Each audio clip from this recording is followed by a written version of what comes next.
One way to hold down coronavirus toll, pretend it isn't happening.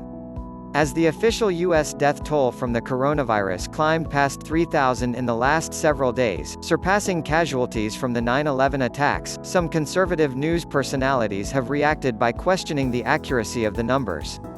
Diamond and Silk, who are hosts on the Fox Nation streaming site and allies of President Trump whom he has praised online, said Monday that the number of coronavirus deaths being reported by the media had been inflated to make the president look bad. In a matter of 2 weeks, over 1,000 people supposedly died from the coronavirus, Silk said. In a 2-week time period, over 1,000 people, after being tested positive, have died from the coronavirus. But it took 39 days, from January all the way up to February the 29th, I believe, for the first person to die.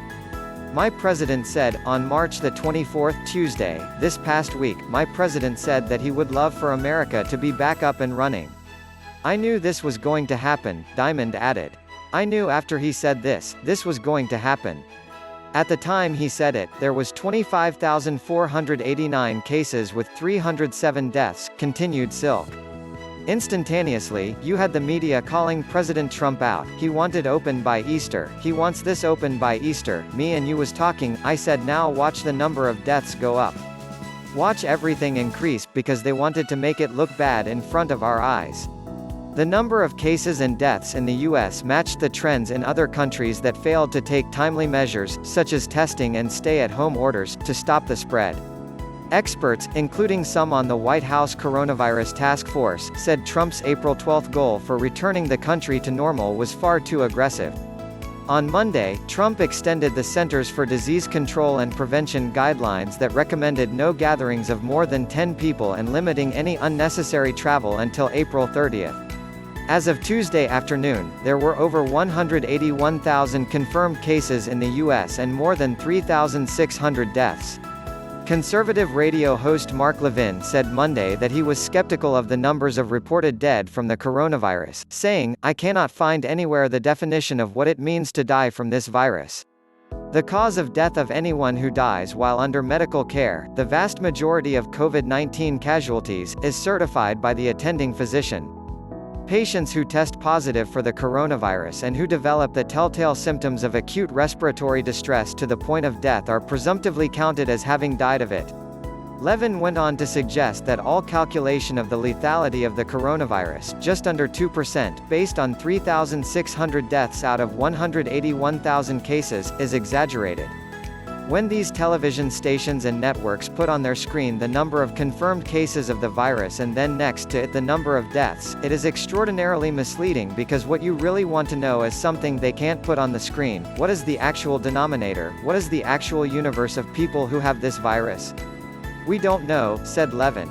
They don't even have a disclaimer or a little sentence under it saying, "We don't know how many people have this virus." Levin is correct that we don't know the exact number of those who've had the disease, in part because some people can be infected, and infectious, without showing symptoms, but that is partially due to the federal government's slow response in increasing its testing capability across the country, an issue governors of both parties have brought up this week.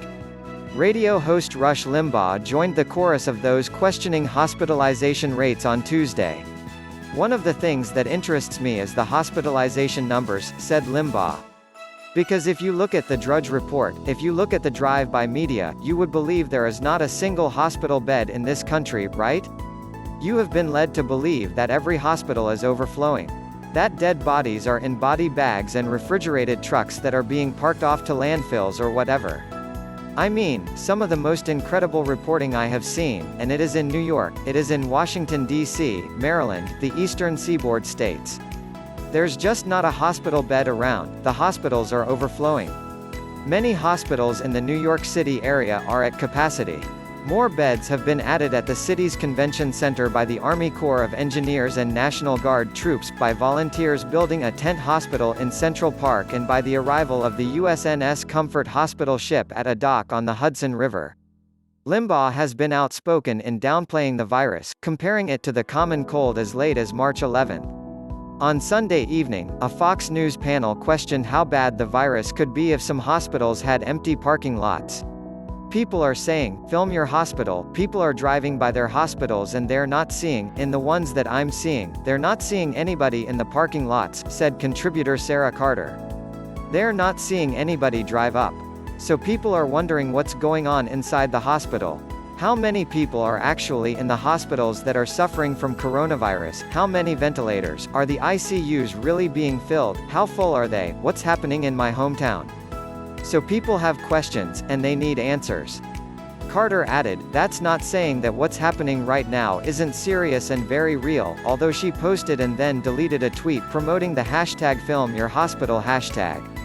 Twitter has deleted tweets from Trump's personal attorney Rudy Giuliani and Fox News host Laura Ingraham for containing inaccurate information about the virus and potential treatments for it. Fox Business host Trish Regan was fired last week after referring to the coronavirus as an impeachment scam, but similar language was used by other hosts on the family of networks in downplaying the virus. As the disease spread in early March, other conservative figures also said it was being overhyped by the media. Go into the streets, folks. Visit bars, restaurants, shopping malls, churches and demand that your schools reopen. Now. If government doesn't stop this foolishness, stay in the streets. End government control over our lives.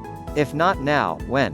This is an exploitation of a crisis, wrote former Milwaukee Sheriff David Clarke, who was floated as a possible candidate for a Trump administration post at the Department of Homeland Security, in a now-deleted tweet.